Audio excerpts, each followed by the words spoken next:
नमस्कार। साहित्य कला संवाद कार्यक्रम में आज संवाद का विषय है टांकरी लिपि। प्रिय दर्शकों, हिमाचल कला संस्कृति भाषा अकादमी शिमला द्वारा गुरु शिष्य परंपरा के अंतर्गत मांडव ऋषि की नगरी मंडी के पैलेस कॉलोनी में टांकरी लिपि प्रशिक्षण केंद्र स्थापित किया गया है। कश्मीर की शारदा लिपि से गुरुमुखी और टांकरी लिपि का जन्म हुआ है। सन 1300 के बाद इन लिपियों ने आम जनमानस पर काफी पकड़ बना ली थी।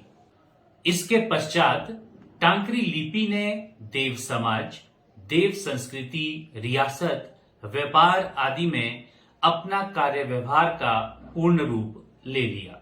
इसके पश्चात लॉर्ड मेकाले की शिक्षा पद्धति के कारण टांकरी लिपि सहित भारत की सैकड़ों लिपियां और भाषाएं विलुप्त हो गई और कुछ विलुप्ति के कगार पर है। मंडी के पैलेस कॉलोनी में टांकरी लिपि प्रशिक्षण केंद्र के संचालक प्रशिक्षक गुरु पारुल अरोड़ा अकादमी की गुरु शिष्य परंपरा योजना के अंतर्गत शिक्षार्थियों को टांकरी लिपि लिखना और पढ़ना सिखा रहे हैं। बता दें, पारुल अरोड़ा ने हिमाचल कला संस्कृति भाषा अकादमी शिमला की ऑनलाइन कार्यशाला में इसका प्रशिक्षण लिया। उसके बाद इन्होंने पुराने कागजात, पांडुलिपियां, बही खाते और रियासती दस्तावेजों को इकट्ठा किया और अब उन पर शोध कार्य कर रहे हैं। हिमाचल अकादमी के ऑनलाइन कार्यक्रम साहित्य कला संवाद, जिसे आप हमारे फेसबुक पेज HPLAC अकेडमी और यूट्यूब चैनल साहित्य कला संवाद पर देख रहे हैं। आइए बातचीत करते हैं टांकरी लिपि के प्रशिक्षक गुरु पारुल अरोड़ा जी से और जानते हैं टांकरी लिपि के विषय में।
नमस्कार जी, मेरा नाम पारुल अरोड़ा है। मैं मूलतः पैलेस कॉलोनी मंडी से हूँ। तो वर्तमान में मैं हिमाचल कला संस्कृति भाषा अकादमी की गुरु शिष्या परंपरा के अंतर्गत अपने निवास स्थान पे ही टांकरी लिपि की एक लघु आकार की एक पाठशाला चला रहा हूँ, जिसमें कि मेरे पास अकादमी की योजना से ऐसे 5 शिक्षार्थी पढ़ने के लिए आते हैं। कश्मीर की शारदा लिपि से ही टांकरी और गुरुमुखी का जन्म हुआ है। एक प्रकार से हम कह सकते हैं कि ये दोनों लिपियां शारदा लिपि की बेटियां हैं। गुरुमुखी के ऊपर काफी काम किया गया और गुरुमुखी जिस प्रकार पंजाब में जन जन की लिपि बनी है, किंतु टांकरी लिपि के ऊपर इतना काम नहीं हो पाया। लेकिन मैं मानता हूं कि अब वर्तमान में ये टांकरी का ये जो कार्य है ये हमें करने के लिए मिला है। और इसके संदर्भ में जैसे कहा जाए तो टांकरी 1300 ईस्वी से 19वीं ईस्वी के बीच में इसका स्वर्णिम काल रहा है। चाहे राजाओं का रियासती कार्य हो, देव समाज हो, इसके तंत्र मंत्र की विद्याओं में ज्योतिषियों ने भी इसका अपने जैसे टिप्पणू बनाए जाते हैं उसमें भी इसका काफी प्रचलन रहा है। तो इस प्रकार से यह लिपि भी हिमाचल में जन जन की लिपि रही है। प्रदेश में विद्वानों ने टांकरी लिपि के लिए बहुत कार्य किया है। तो क्रम में मैं यदि चलूं तो अभी पिछले वर्ष ही हमें वर्णमाला टांकरी, जो कि मंडी नगर के ही बख्शी राम जी ने राजा विजय सैन जी के आदेश पर 1870 में तैयार की थी, और उसके बाद राजा जोगिंदर सैन जी के आदेश पर बख्शी राम जी के ही बेटे जय किशन अतर चंद जी ने 1929 में वर्णमाला टांकरी की यह पुस्तक कुछ और संशोधनों के साथ तैयार की। इस पुस्तक में टांकरी सीखने के लिए वर्ण, स्वर, पहाड़े, काल गणना, राजाओं के आपस में जो पत्र व्यवहार किए जाते थे वो हैं। तो इसमें मतलब हम कह सकते हैं कि पूरी तरह से यह पुस्तक तैयार की गई है कि जिसको हम आगे लेके टांकरी के ऊपर कार्य हम कर सकते हैं। अब हमें एक बेस मिल चुका है।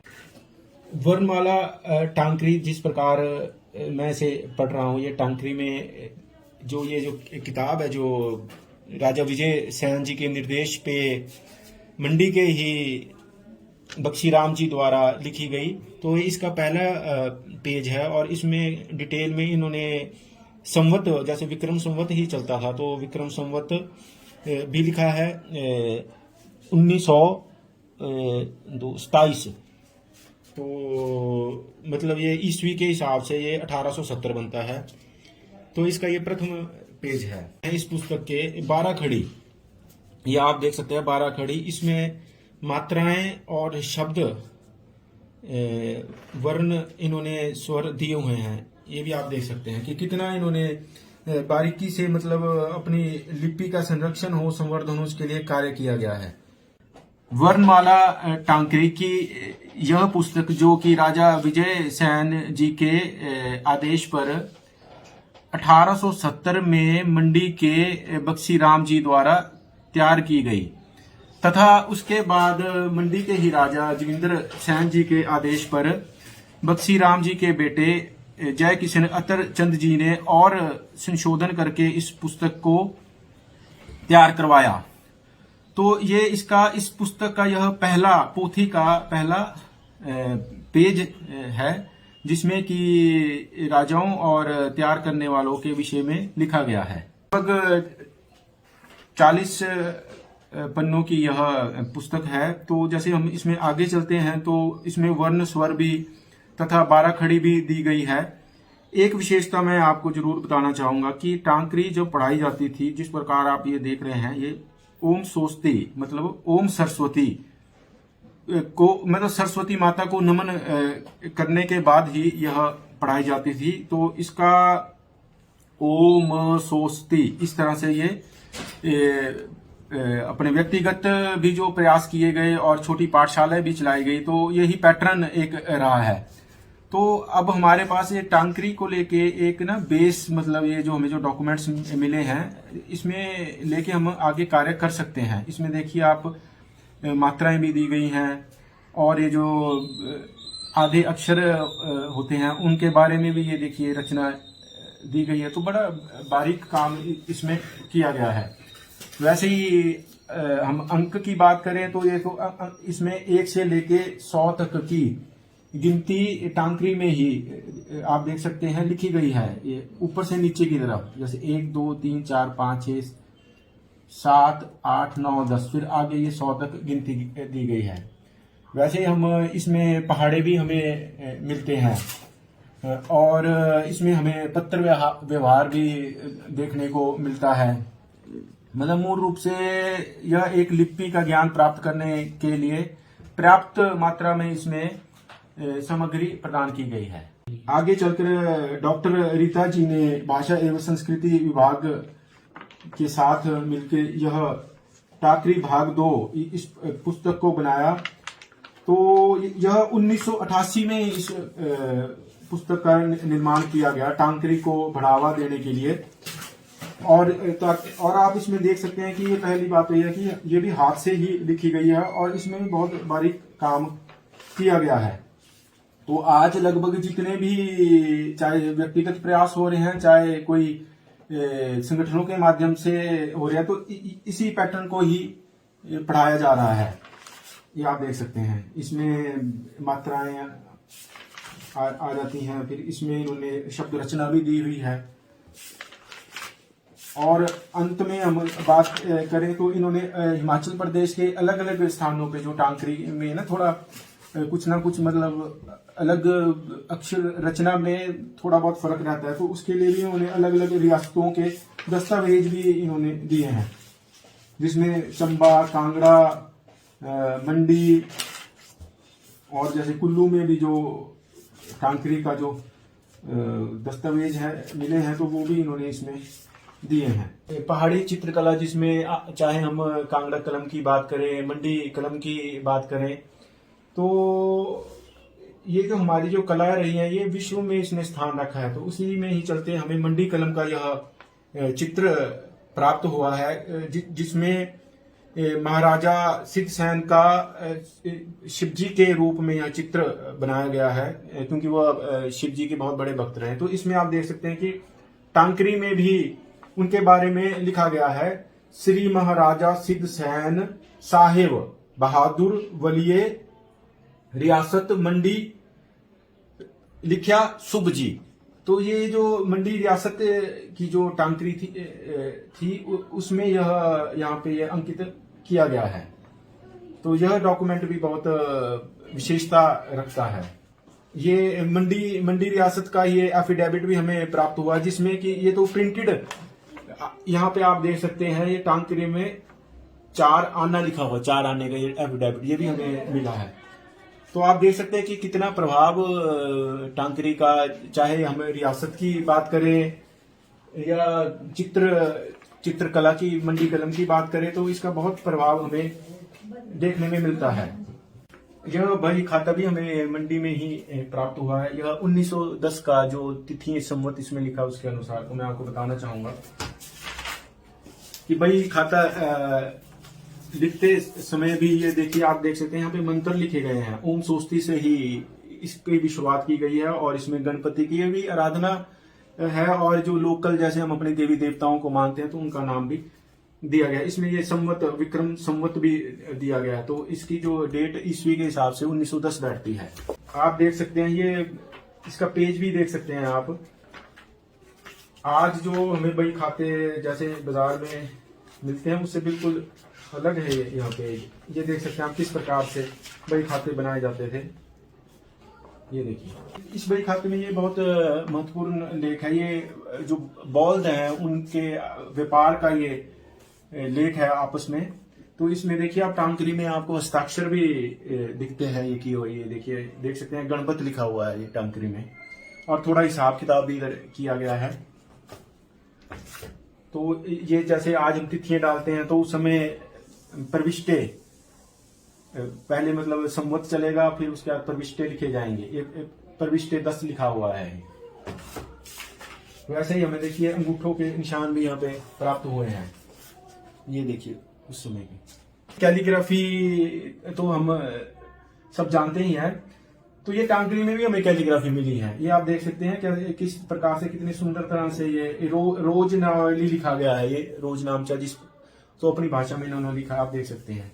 इसमें पहले श्री संवत आ जाता है और फिर उसके बाद स्वदेशी संवत भी जैसे मंडी में राजाओं ने अपने अपने काल में चलाया है, तो वो भी लिखा गया है। तो आप ये देख सकते हैं। इनमें कलम और ये जो स्याही है, जो स्याही भी खुद बनाई जाती थी, तो उसको स्याही को बनाने के भी विभिन्न माध्यम रहे हैं, तो उससे लिखा जाता था। एक बही खाता हमें मंडी में ये भी प्राप्त हुआ है, जिसमें देखिए आप हस्ताक्षर करने के लिए पहले यहाँ पे व्यक्ति का अंगूठा लगाया गया है और फिर इधर से अंगूठा, फिर व्यक्ति का नाम, इस प्रकार से इसमें लिखा गया है। तो ये भी हमें कुछ लेखों में और दस्तावेजों में मिला है कि इस तरह से भी ये हस्ताक्षर उस समय करवाए जाते थे। ये देखिए इधर भी ये किया गया है। एक डॉक्यूमेंट हमें ये भी अभी कुछ दिन पहले ही प्राप्त हुआ है। इसकी भी विशेषता ये है कि एक तरफ टांकरी में और एक तरफ हिंदी में लिखा गया। ये आयुर्वेद से संबंधित ये दस्तावेज हैं। तो इससे हमें पता चलता है कि टांकरी लिपि जन जन की लिपि रही है। परिचय की दृष्टि से हमारे मध्य किरण जी भी हैं और किरण जी पिछले 5 महीनों से इस टांकरी लिपि की प्रशिक्षण कार्यशाला में टांकरी का प्रशिक्षण ग्रहण कर रही हैं। नमस्कार, मैं किरण ठाकुर। मैंने एमएससी बायो इन्फॉर्मेटिक्स में की हुई है। अब मैं इस कार्यशाला में टांकरी सीख रही हूँ। मेरा पहले से इसके प्रति रुझान था, तो मैं इसीलिए इसको सीख रही हूँ। इस कार्यशाला में हमें लगभग 5 महीने हो गए हैं। तो इसके अंतर्गत हमने स्वर व्यंजन, 12 घड़ी, शब्द रचना, वाक्य रचना, अंक, पहाड़े, पत्राचार व्यवहार पढ़ना सीखा है। हम वाक्य रचना भी पढ़ रहे हैं। हम सिर्फ मंडी की वाक्य रचना नहीं, हम कांगड़ा के वाक्य के बारे में, कांगड़ा की लोकोक्तियां, कुल्लू की लोकोक्तियां, पांगी के हर जगह के बारे में हम पढ़ रहे हैं। हम कहानियां, कविताओं, लघु कथाओं का भी टांगरी में अनुवाद कर रहे हैं, जिससे हमारा अभ्यास होता रहता है निरंतर। बाकी हम अभ्यास करते रहते हैं निरंतर, कुछ ना कुछ, कोई किसी की लघु कथाएं, किसी की कविताओं का हम टांकरी में अनुवाद करते रहते हैं। ये अभी हमने आजकल डॉक्टर रीता शर्मा जी द्वारा जो हमने वर्णमाला टांकरी सीखी है, ये हमने उसको लिखा हुआ है। और हम यहाँ पे स्लेट से भी लिख रहे हैं, स्लेट से भी अभ्यास कर रहे हैं। कलम से भी हम लिखने का अभ्यास कर रहे हैं। जी, पूर्व में आप विज्ञान की एक छात्रा रही हैं, तो वर्तमान में आप इस प्राचीन लिपि टांकरी को सीख रही हैं। तो इसके बारे में आप अपने अनुभव बताइए कि इस तरह की कार्यशालाएं जो मंडी में जैसे हमें ये कार्य अकेडमी द्वारा दिया गया है, तो क्या इसका विस्तार प्रांत के विभिन्न स्थानों में भी होना चाहिए? हाँ जी, होना चाहिए। जैसे अब मैं विज्ञान की छात्रा हूँ, तो मुझे साहित्य के बारे में, पुरानी लिपियों के बारे में इतना पता नहीं, और जो मैं जैसे आसपास भी अपने दोस्तों को सुनती हूँ, उन्हें किसी को पता नहीं। तो विज्ञान की छात्रा होने के कारण मैं चाहती हूँ कि ये कार्यशाला हर जगह हो, हर पता हो। ये हमारी पुरानी संस्कृति है, सभ्यता, इसके बारे में सबको पता लगना चाहिए। बिल्कुल जी, क्योंकि देखिए ये हमारा परम एक दायित्व है कि अपनी कला संस्कृति का संरक्षण हम करें। जो हमारा अपना है तो हम उसको भी एक बढ़ावा दें। तो एकेडमी ने जो ये हमें ये कार्य सौंपा है, तो हम उसके लिए एकेडमी का बहुत धन्यवाद करते हैं। मेरा नाम कृष्ण चंद्र महादेविया है। मैं सुंदरनगर से यहाँ मंडी में टांकरी भाषा सीखने के लिए आता हूँ। मेरी उम्र 61 वर्ष और 6-7 महीने है। इस उम्र में मुझे टांकरी भाषा सीखने का जो लगाव पैदा हुआ, वो हिमाचल कला संस्कृति भाषा अकादमी के माध्यम से जो कार्यशाला लग रही है मंडी में, वहाँ से हुआ। क्योंकि हमने कई बार देखा कि जो टांकरी लिपि में जो स्क्रिप्ट है, कभी ढोलों पर है। हमारे नजदीक वहाँ एक मंदिर है 12वीं 13वीं शताब्दी का, तो वहाँ एक ढोल है बहुत बड़ा, तो उसमें टांकरी में कुछ लिखा हुआ है। मैं जब भी जाता था, मंदिर में जाता हूँ, तो वहाँ देखता हूँ कि मैं पढ़ने नहीं आती थी कि भाई कैसे पढ़ा जाए। जब लगा पता कि भाई कार्यशाला लग रही है भाषा कला संस्कृति भाषा अकेडमी के माध्यम से, तो इस लिए मैं भी यहाँ सुंदरनगर से प्रतिदिन आने लगा। और इस 4-5 महीनों में हमने जो खास करके सीखा, जो मंडियाली टांकरी है या हिमाचल प्रदेश में जो टांकरी के अलग अलग अक्षर हैं यहाँ सीखे, उससे मेरा मनोबल बड़ा ही बढ़ा। तो टांकरी भाषा जैसे कि जो शारदा लिपि हमारी है, जो 13वीं शताब्दी से या उससे पहले भी यहाँ हिमाचल प्रदेश में रही है।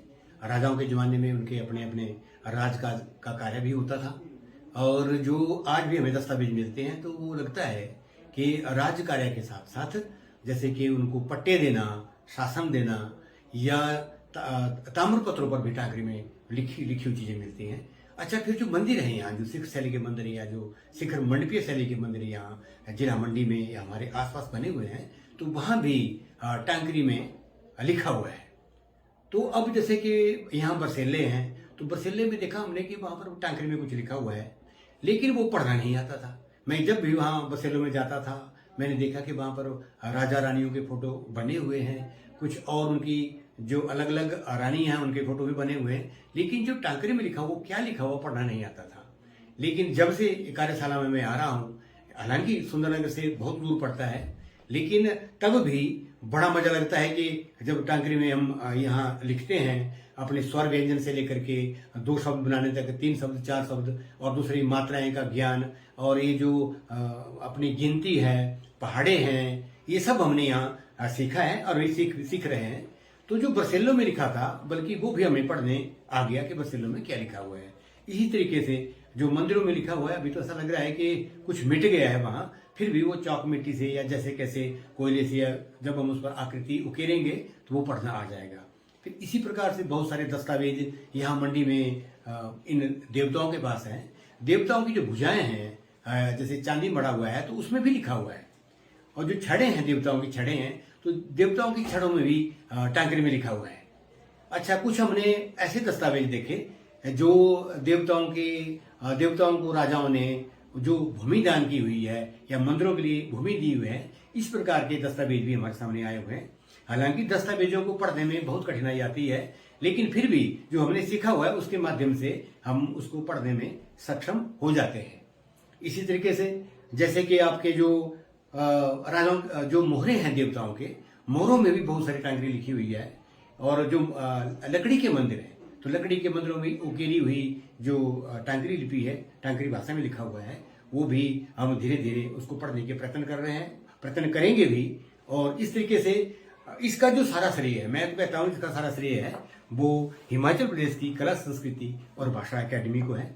इसके साथ ही अभी हमने हाल ही में जब इस शिवरात्रि मेले के दौरान जो डिग्री कॉलेज मंडी में एक सप्ताह की कार्यशाला लगाई है, जिसमें 12-15 आदमी लगातार हमारे पास टांकरी सीखने के लिए आते रहे। फिर हम जो यहाँ पारुल जी से सीखते थे, हम भी वहां जाते थे और उन लोगों को जो पारुल जी उनको ज्ञान देते थे, हम भी उनकी वो लिखाई वगैरह जो स्वर और व्यंजन थे या शब्द बनाते थे या मात्राओं का ज्ञान देते थे। अगर उनसे थोड़ी सी गलती हो जाती थी या चूक हो जाते हम उनको वो थोड़ा सा उनको हम बताते थे और वो अच्छे तरीके से उसको समझ जाते थे। मैं समझता हूँ कि इस प्रकार की जो कार्यशाला है वो पूरे हिमाचल प्रदेश में लगनी चाहिए। ये जो गुरु शिष्य परंपरा है ये बहुत ही बढ़िया है। इसमें मैं एक बात और जोड़ना चाहता हूँ, क्योंकि हमारे जो सीखने की जो लालसा है वो तो हमें बनी रहती है, लेकिन कुछ ऐसा होता है जैसे कि कई संसाधनों की कमी होती है, जिसके कारण वो सीखने की जो ललक है जो नौजवानों में, बुजुर्गों में, जैसे मेरी उम्र के जो लोग हैं उनमें, या जो घर में काम करते हैं या बच्चे हैं, नौजवान हैं, उनको इस तरफ मोड़ा जाना चाहिए। क्योंकि हमारी जो भाषाएं हैं इसमें हमारी सभ्यता की लकीरें हैं, हमारी संस्कृति के अवशेष छुपे हुए हैं, हमारे जो रहन सहन है, हमारा जो उस जमाने का जो इतिहास है, हमारी जो आर्थिक स्थिति है, सब यहाँ के जो हमारी टांकरी है इसके दस्तावेजों से पता चलता है।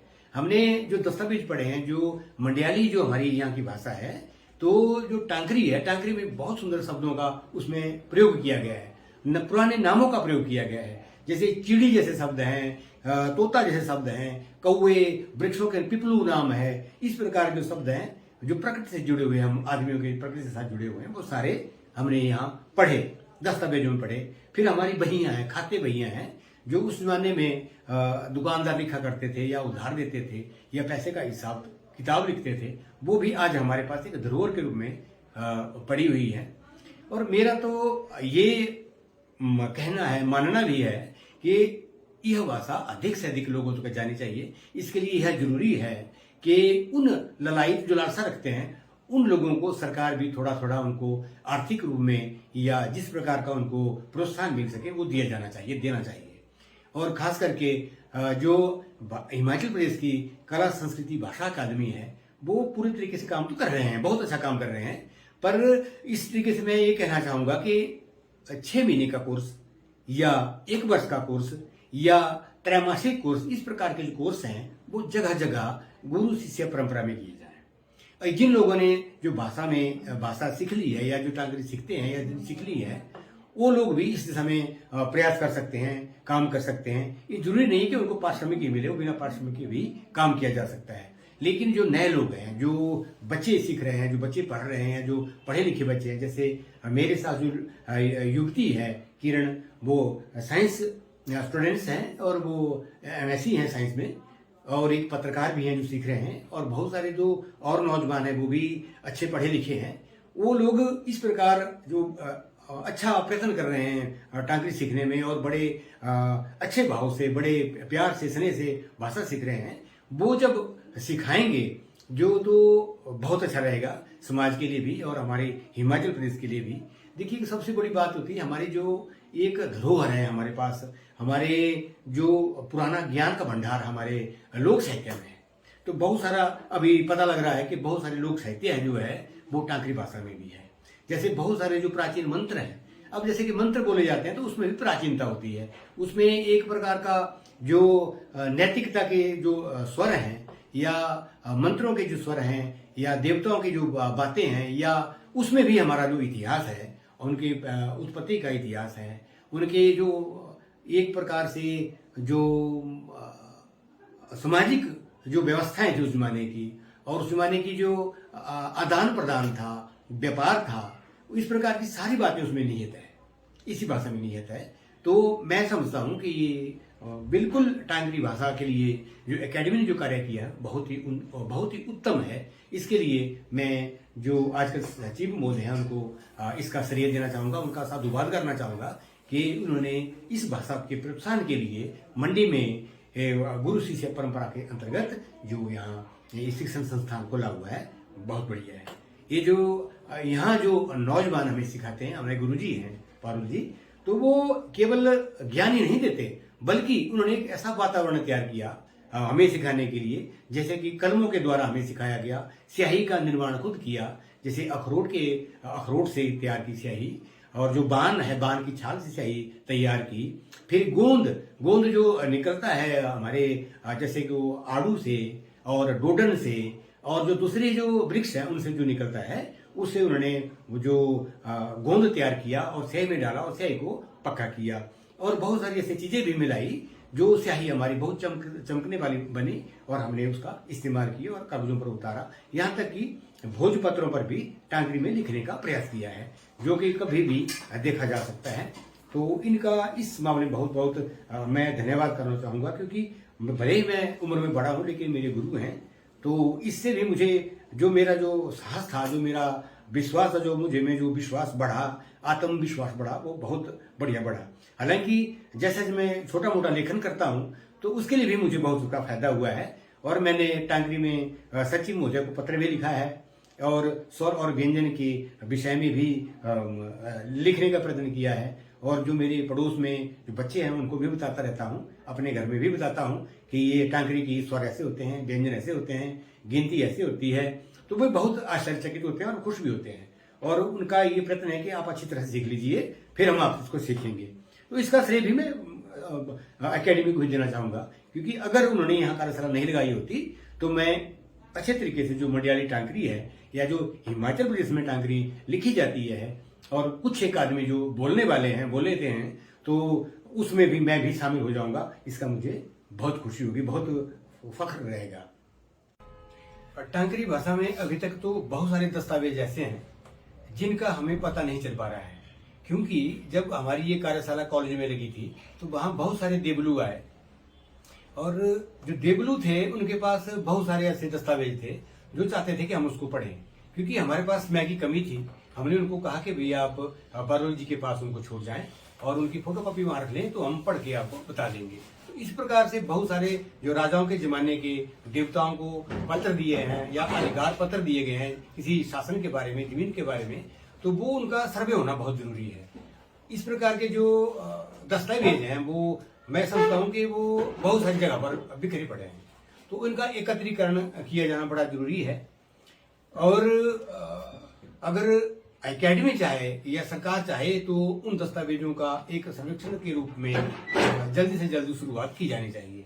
क्यों पारुल सर, ऐसा मैं समझता हूँ कि ऐसा होना चाहिए। जैसे महादेवी जी ने बिल्कुल सही बात रखी कि इसका ना सर्वे होना बड़ा जरूरी है इन डॉक्यूमेंट्स का, कि ये कितनी मात्रा में ये डॉक्यूमेंट अवेलेबल है। तो इसके लिए मुझे लगता है कि इस तरह की एकेडमी भी कोई योजना लाए कि ऐसी टोलियों का निर्माण प्रांत के हमारे स्तर पे होना चाहिए। अभी हमारे पास जो दस्तावेज पड़े हुए हैं, बहुत सारे दस्तावेज हैं, क्योंकि जो हमारी कार्यशाला कॉलेज में लगी थी तो वहाँ बहुत सारे देवलू जो देवताओं के साथ गौर थे या उनके कारदार थे या उनके जो वजीर कहा जाता है उनको, वो भी थे। तो वो दस्तावेज लेकर के हमारे पास आते रहे कि उसमें क्या लिखा हुआ है। टांकरी में लिखा हुआ था, वो लोग पढ़ नहीं पाते थे उसको, तो वो चाहते हैं कि वो उसको पढ़ें। तो ऐसे बहुत सारे दस्तावेज जो ताम्रपत्र भी होंगे और देवताओं के जो मोहरे हैं या मंदिरों पर लिखा हुआ है, भोजपत्रों पर लिखा हुआ है या कागजों पर लिखा हुआ है, उनका सर्वेक्षण किया जाना चाहिए। और ये सारा सर्वेक्षण तभी हो पाएगा जब सरकार की ओर से सहायता होगी या कला संस्कृति भाषा एकेडमी की ओर से भी कोई सहायता की जाएगी। तो मैं समझता हूँ कि इस प्रकार का सर्वेक्षण कार्य बहुत जरूरी है। महादेवी जी ने बहुत ही अच्छा एक विषय दिया है कि अभी हमारे पास इस तरह का कोई एक ना डाटा अवेलेबल नहीं है कि कितना मतलब ये दस्तावेज हम लोगों के पास उपलब्ध है। तो इस तरह का सर्वेक्षण का पहला कार्य ये होना जरूरी है। फिर उसके बाद देखिए जब डॉक्यूमेंट्स की बात की जाएंगे तो मुझे लगता है कि हजारों और लाखों में ये डॉक्यूमेंट्स हमें ये प्राप्त होंगे। तो उनको ट्रांसलेशन करने के लिए भी हमें लोगों की आवश्यकता होगी, क्योंकि ये केवल एक व्यक्ति का काम नहीं है ये। तो इसमें ना अपने प्रांत स्तर पे भी हमें इस तरह के लोग चाहिए। तो उसके लिए मुझे लगता है कि हमें मतलब जो स्वर और व्यंजन है, जी एकेडमी से ऐसा हमारा आग्रह रहेगा कि इसमें ये 6 महीने और 1 वर्ष का कोई डिप्लोमा हो, सर्टिफिकेट हो, क्योंकि उसमें ऐसा है ना कुछ भिन्नताएं भी हमें टांकरी में मिलती है।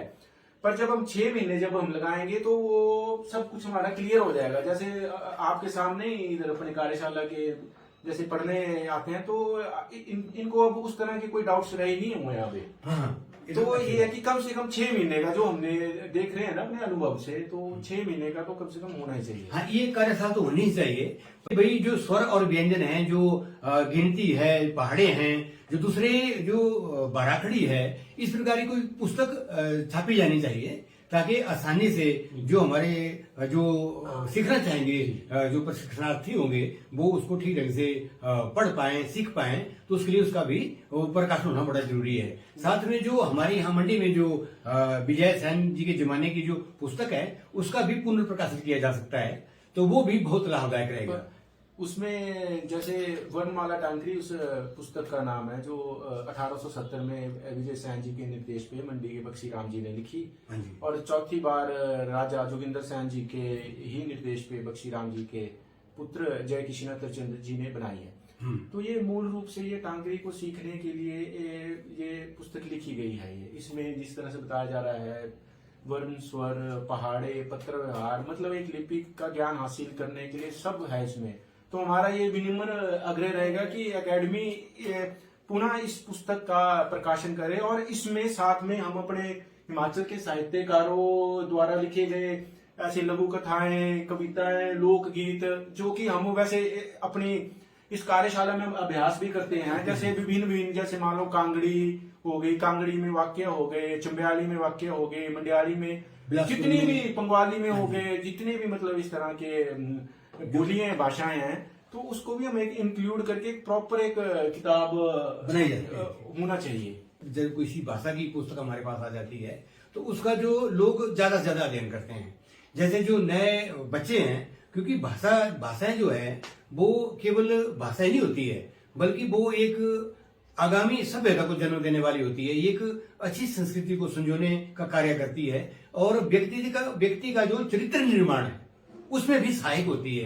खास करके जो आज जो जरूरत है हमें है, जो हमारा जो राष्ट्रीय चरित्र है उसको विकसित करने में, उसको नव निर्माण करने में व्यक्ति हैं उनका जो एक चारित्रिक जो विकास होता है इसके माध्यम से बड़ी अच्छी तरीके से होता है। साथ में उनको एक अपने ऊपर एक गौरव का भी अनुभव होता है कि हम एक नई भाषा को सीख रहे हैं। और एक मैंने टांगरी में और बात देखी, जैसे कि पंजाबी आपको आसानी से आप उसको सीख सकते हैं, क्योंकि पंजाबी और यहाँ तक की जो भोटी भाषा है, और भोटी भाषा के भी कई शब्द जो हैं जो रिवाल्सर में हम देखते थे तो वो टांगरी में मिलते हैं। तो इस प्रकार से भी देखो, एक भाषा को सीखने से जो शिक्षार्थी होंगे वो इतनी चीजें सीख जाएंगे। दो भाषाओं का उनको थोड़ा सा प्रयत्न करेंगे तो दो भाषाएं और सीख जाएंगे। मतलब इसमें जैसे ये बात ठीक रही है अपने में, ये टांकरी का जैसे मैंने आपको बताया कि मैंने ऑनलाइन ये जो 7 दिन का किया, तो फिर मेरा मन ये रहा कि मैंने जो ओरिजिनल डॉक्यूमेंट्स है, जो वो शब्द है वो मुझे देखने हैं। तो उसी में यात्रा में ही मैं आज यहाँ तक जैसे पहुंचा हूं। तो डॉक्यूमेंटों की भी बड़ी कमी रही है, पर आज हम बात करें तो हमारे पास पर्याप्त मात्रा में इतने डॉक्यूमेंट हो चुके हैं कि कोई समय ऐसा भी था कि मैं जो भी डॉक्यूमेंट में उठाता था उसमें मुझे अलग ही टांकरी दिखती थी। लेकिन अब मैं आपको बताना चाहता हूँ, ये 5वें महीने ऐसा समय आ रहा है कि उनमें अब मुझे शब्दों में एकता दिखनी शुरू हो गई है। तो डॉक्यूमेंट्स का होना भी हमें बहुत जरूरी है। एकता का भाव है, जो आपस में जो भ्रातृत्व की भावना है, आपस में जो प्रेम की भावना है, ये सारी चीजें जो खास करके टांकरी या किसी भी भाषा को सीखने से बड़ी आसानी से आती हैं। तो इसके लिए भी जो हमारी टांकरी भाषा है वो बहुत ही काम की चीज है। एक तो हमारे इतिहास को संजोने का कार्य हुआ है। बहुत सारे अभी तक जो अभिलेख हैं, जैसे कि खास करके जो मंदिर हैं, देवालय हैं, तो देवालयों में जो लिखा गया है टांकरी भाषा में, तो उसको पढ़ने के उपरांत भी हम कह सकते हैं कि उसकी प्राचीनता, किसी स्थान का जो महत्व है, जो उस समय का जो व्यवस्था थी, उस समय की जो व्यापार कैसे करते थे, उसका भी वहां से पता लगेगा। तो अधिक से अधिक टांकरी भाषा को लिखने, बोलने, पढ़ने के लिए हमारी कार्यशालाएं लगनी चाहिए। मैं एक जैसा समझता हूँ कि जैसा कि आपने भी सीखा, साइंस के छात्रा होने के बाद भी आपने जो जिस ढंग से आप लिखती हैं, बोलती हैं, तो इससे लगता है कि भाई जो हमारे और जो लोग हैं वो भी अच्छी तरीके से सीख सकते हैं। क्योंकि इसमें एक बात है कि हमने देखो एकेडमी की तरफ से यहाँ पे 5 ऐसे लोग सीखने आते हैं, लेकिन जैसे मैंने तो आस पड़ोस में भी एक ना प्रयोग करके देखा कि छोटे बच्चे भी इसमें बहुत रुचि लेते हैं और बड़ी जल्दी उन्होंने शब्द मतलब लिखना उन्होंने शुरू कर दिया। तो देखिए जैसे प्रमाण पीठ जो अभी बनी है, तो उसमें भी अपनी अलग अलग लिपियों और भाषाओं को लेके जो कोर्स शुरू किए हैं, वो बहुत ही मतलब सराहनीय वो एक कार्य है। अब जैसे शारदा से टांकरी का जन्म हुआ, तो ये जो अपने यहाँ की और पंडवानी, चंडवानी, बटाक्षरी ऐसी और भी लिपियां हैं, किंतु ये जो लिपियां ये केवल तंत्र मंत्र और कुछ मतलब परिवारों तक ही ये सीमित रही है। ये एक तरह से जन जन की ये लिपियां ये नहीं बन पाई हैं, लेकिन जो टांकरी है वो जन जन की लिपि रही है। मैं आपको एक छोटा सा उदाहरण देना चाहता हूँ। किरण जी को अपने घर में अपने दादाजी की पुरानी एक कॉपी मिली, और जो घर में जैसे उस वक्त जैसे जो मिस्त्री लगाए हुए थे, तो उसने अपने हस्ताक्षर 1962 का है ये हस्ताक्षर जो हमें मिला है, वो टांकरी में किया है।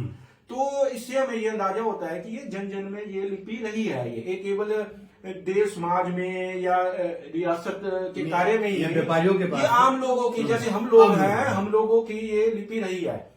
तो मुझे लगता है कि इसमें और काम हो। और देखिए जैसे हम गुरुमुखी की हम बात करते हैं, तो गुरु अंगद देव जी ने, जो सिखों के दूसरे गुरु हुए, उन्होंने उस लिपि के संरक्षण के लिए कार्य किया है। तो आप इससे समझ सकते हैं कि लिपियों और भाषाओं का कार्य जब गुरुओं ने किया तो हम अपने को सौभाग्यशाली हम समझते हैं कि हमें ये कार्य ये करने के लिए आया। और ये केवल हम लोगों का 4, 5 या 10 लोगों का काम नहीं है, या केवल एकेडमी ये कार्य कर रही है।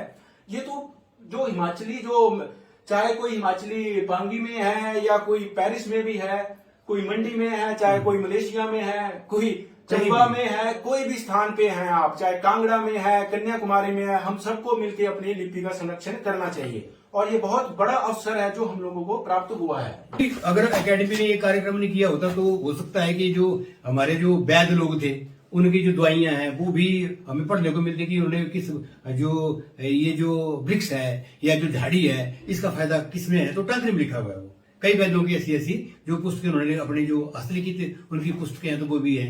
तो जैसा कि आपने कहा कि जो सर्वेक्षण कार्य है तो उसमें हमें पता चल सकता है कि कितने वैद्यों ने अपनी टांकरी में ये जो मंत्र वगैरह लिखे हुए हैं, देवताओं की स्तुतियां लिखी हुई हैं, या ये वैद्यगिरी है, दवाइयों के नाम लिखे हुए हैं, तो वहां से इसका पता चल सकता है। तो इसके लिए भी ये बहुत जरूरी है कि हम टांकरी का अधिक से अधिक प्रचार प्रसार करें। वर्तमान में मैं एक बात जरूर रखना चाहता हूँ कि देव समाज में आज भी बहुत डॉक्यूमेंट, जैसे हम बात कर चुके हैं, ये लाइव, ये लोगों को कोई ना कोई मतलब ऐसा माध्यम बनना चाहिए। देखिए जो मेले हमारे प्राचीन काल में भी, मैं कुंभ का भी अगर मैं उदाहरण ले लूं तो ये केवल मतलब एक मिलने जुलने का ही नहीं था, इसमें भाषाओं पे, लिपियों पे, अपनी संस्कृति का भी एक मिलन होता था। तो ये इसी को ही हमने रखते हुए अपने शिवरात्रि में एक परंपरा एक ऐसी आरंभ की है। ये केवल शिवरात्रि महाशिवरात्रि के लिए नहीं है, ये तो लोकल स्तर तक भी इस तरह का कार्यक्रम हो सकता है ताकि लोगों में जागरूकता आएगी, नहीं उत्साह, और उनको लगेगा पता कि देखो हमारी लिपि के लिए की एकेडमी द्वारा भी देखो कितने अच्छे प्रयास किए जा रहे हैं, और हम लोगों को ये सीखनी चाहिए। क्योंकि अभी तक वो पीढ़ी अभी है जिसने टांकरी लिखते हुए मतलब अपने बुजुर्गों को देखा है, और ऐसे लोगों से भी हम मिले हैं अभी तक कि जिनको उच्चारण भी आता है और जिन्होंने मतलब उस समय में इस चीज को सीखा है। तो ये हमारे पास ये बहुत एक ना अच्छा मौका है। बाकी दूसरा ये कि अपने राष्ट्रीय स्तर पर भी एक भारत श्रेष्ठ भारत भाषा संगम अमृत महोत्सव के अंतर्गत ऐसी लिपियों और भाषाओं को लेकर बहुत कार्यक्रम किए जा रहे हैं। तो मेरा भी ये मानना है कि हमारा हिमाचल के पास अपनी लिपियां हैं, अपनी बोलियां भाषाएं भी हैं अलग अलग स्थानों पे, तो हमें भी उसको बढ़ावा देना चाहिए, बिल्कुल देना चाहिए। कि पत्रिकाओं का भी प्रकाशन होना चाहिए, और इसमें केवल मतलब ये ना लिपि एक विद्वानों की ही लिपि बन के ना रह जाए। मैं चाहता हूँ कि स्कूलों में भी, विद्यालयों में भी इससे संबंधित 2-3 महीने का हम ऐसा ना शुरू में प्रयोग करके हम देख सकते हैं इसमें। तो जब साहित्यकार हमारे जो टांकरी में कविता लिखेंगे या निबंध लिखेंगे या कोई कहानी लिखेंगे तो उसका भी प्रचार प्रसार होगा, एक भाषा की उन्नति के लिए भी कार्य होगा। तो मैं जो साहित्यकार बंधु हैं वे भी अगर नई भाषा को काम करेंगे, टांकरी के लिए काम करेंगे तो हमारे लिए यह बहुत लाभदायक रहेगा। जैसे बहुत सारे लोग काम कर रहे हैं, इसमें भी हरिकृष्ण मुरारी जी कांगड़ा में अच्छी तरीके से काम करते हैं, वो बहुत अच्छे साहित्यकार हैं, पहाड़ी भाषा के जानकार हैं। मंडी में जगदीश कपूर जी भी कार्य कर रहे हैं, उन्होंने भी पुस्तक लिखी हुई है, वो भी कार्य कर रहे हैं और वो भी साहित्यकार भी हैं। तो ये ऐसे जो लोग हैं जो खुद लिखते भी हैं और भाषा के जानकार भी हैं, उनसे ज्यादा हमें ये उम्मीद बनती है कि वे लोग ज्यादा से ज्यादा साहित्य लिखेंगे टांकरी भाषा में। केवल ये नहीं है कि स्वर और व्यंजन और इसकी जो बाराखड़ी है वो सीखी जाए या वर्णमाला सीखी जाए, इसके अतिरिक्त भी इसमें बहुत कुछ है जो कि हमें 1 वर्ष में या 6 महीने में सीखना है, और उसको हमें अपने जो सीखने वाले लोग आगे आएंगे या जो स्कूलों में के बच्चे हैं, अगर स्कूलों में अगर टांकरी भाषा लगा दी जाए तो भी बहुत अच्छा है। और ये कलम से लिखा हुआ है, ये लोग गाथा है सिराज की सीता माता के, तो सिराज की लोग गाथा है, और बल्कि जो स्याही का निर्माण है वो भी अपने आप किया है और कलम के द्वारा इसको लिखा हुआ है। तो हमारे दर्शक देख सकते हैं, और ये जो सारा श्रेय है, इसको लिखने का जो सारा श्रेय है, इसको हम एकेडमी को ही देना चाहेंगे, क्योंकि अगर अकादमी ना होती तो ना ये दस्तावेज लिखा जाता। और ये कागज का निर्माण भी अपने आप किया हुआ है, ये पारुल जी ने इस कागज का निर्माण अपने आप किया हुआ है, और ये हैंडमेड है ये कागज।